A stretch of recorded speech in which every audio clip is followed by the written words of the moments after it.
तो चलिए आज बात करते हैं जगदीश चंद्र माथुर की लिखी एक बहुत ही मजेदार और साथ ही हमें सोचने पर मजबूर कर देने वाली एकांकी रीढ़ की हड्डी के बारे में। ये सिर्फ एक कहानी नहीं है, ये समाज पर एक ऐसा तीखा व्यंग्य है जो आज भी उतना ही सच लगता है। अच्छा, इस कहानी में आगे बढ़ने से पहले क्यों ना इसके किरदारों से मिल लिया जाए। तो कहानी की हीरो है उमा, जो पढ़ी लिखी है और जिसे अपनी इज्जत प्यारी है। फिर हैं उसके माता पिता रामस्वरूप और प्रेमा, जो भाई अपनी बेटी की शादी के लिए बेहद परेशान हैं और जिनके लिए ये सब कुछ हो रहा है वो हैं लड़के वाले गोपाल प्रसाद और उनका बेटा शंकर। आज के इस सफर में हम 4 हिस्सों में इस कहानी को समझेंगे। सबसे पहले कहानी का माहौल और उसके पीछे छुपे सामाजिक तंज को देखेंगे। फिर मिलेंगे उन मेहमानों से जिनकी सोच काफी पिछड़ी हुई है। इसके बाद कहानी के क्लाइमैक्स पर आएंगे, जहां उमा अपने आत्मसम्मान के लिए खड़ी होती है। और आखिर में इस टाइटल रीढ़ की हड्डी का असल मतलब क्या है उसे जानेंगे। तो कहानी शुरू होती है रामस्वरूप के घर से, जहां जोरों शोरों से तैयारियां चल रही हैं। भागदौड़ मची हुई है, लड़के वाले जो आने वाले हैं। घर को वैसा दिखाने की कोशिश हो रही है जैसा वो है नहीं। और यहीं से हमें उस टेंशन और प्रेशर का एहसास होने लगता है जो उस दौर में लड़की के परिवार को झेलना पड़ता था। और यहीं पर रामस्वरूप अपनी पत्नी से एक ऐसी बात कहते हैं जो पूरी कहानी की बुनियाद है। वो कहते हैं, काश उमा को सिर्फ 10वीं तक ही पढ़ाया होता। सोचिए, ऐसा क्यों कह रहे हैं वो? क्योंकि लड़के वालों को एक कम पढ़ी लिखी बहू चाहिए। यहाँ समाज का वो अजीब चेहरा दिखता है जहाँ एक बाप को अपनी ही बेटी की काबिलियत, उसकी पढ़ाई मजबूरी में छिपानी पड़ रही है। और अब घर में एंट्री होती है गोपाल प्रसाद और उनके बेटे शंकर की। इनके आते ही इनकी बातों से इनकी छोटी और पिछड़ी सोच साफ साफ नजर आने लगती है। ऐसा लगता है मानो वे लोग यहाँ रिश्ता जोड़ने नहीं बल्कि कोई सौदा पक्का करने आए हैं। गोपाल प्रसाद तो बड़ी ही बेशर्मी से ये तक कह देते हैं कि भाई पढ़ना लिखना तो मर्दों का काम है, औरतों का नहीं। और मजे की बात देखिए, उनका खुद का बेटा बीएससी पास है, पर बहू उन्हें मैट्रिक से ज्यादा पढ़ी लिखी नहीं चाहिए। ये उनकी दोहरी सोच को साफ साफ दिखाता है ना? गोपाल प्रसाद के लिए शादी 2 दिलों का या 2 परिवारों का मिलन नहीं है, ये तो एक बिजनेस डील है। वो साफ साफ कहते भी हैं। चलो अब बिजनेस की बात हो जाए। वो लड़की की खूबसूरती, उसके सिलाई कढ़ाई के हुनर और तो और उसके चश्मे पर भी ऐसे सवाल करते हैं जैसे कोई सब्जी भाजी खरीद रहे हों। अब जरा दूल्हे साहब पर भी नजर डाल लेते हैं, शंकर पर। वो पूरे समय अपनी कमर झुकाकर बैठा है।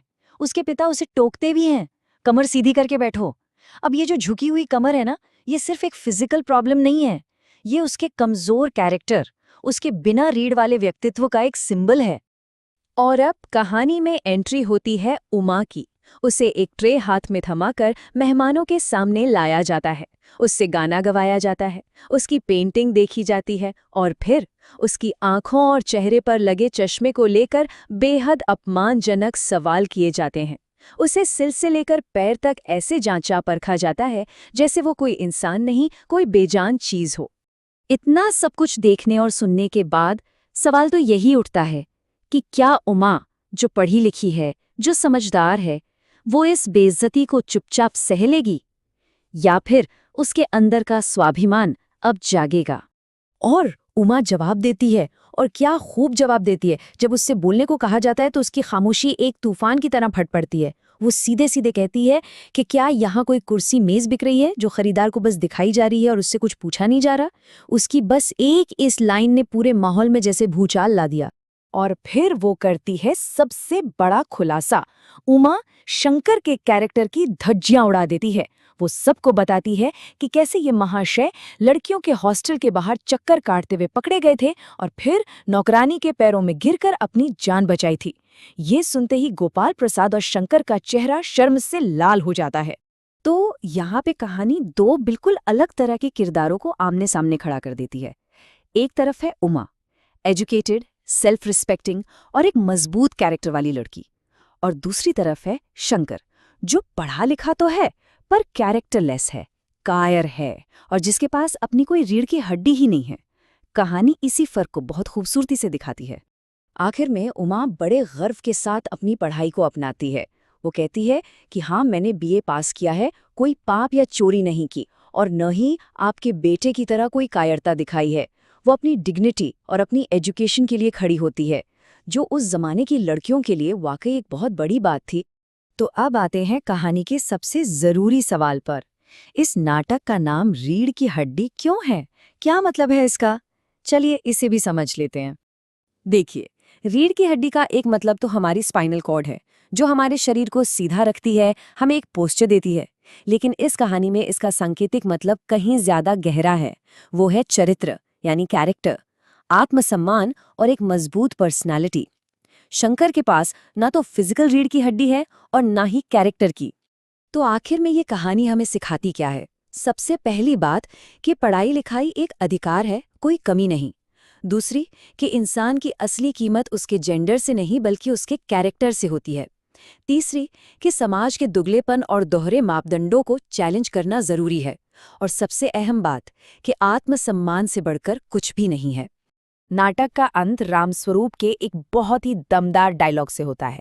जब गोपाल प्रसाद बेइज्जत होके जा रहे होते हैं तो रामस्वरूप कहते हैं कि घर जाकर ये पता जरूर लगाइएगा कि आपके लाडले बेटे की रीढ़ की हड्डी है भी या नहीं। ये एक सीधा सीधा सवाल है शंकर के कैरेक्टर और उसके वजूद पर। तो ये कहानी हमें एक बहुत जरूरी सवाल के साथ छोड़ जाती है कि आज के इस मॉडर्न जमाने में क्या स्वाभिमान और मजबूत चरित्र, यानी हमारी रीढ़ की हड्डी की अहमियत पहले से बढ़ गई है या कम हो गई है? इस पर सोचिएगा जरूर।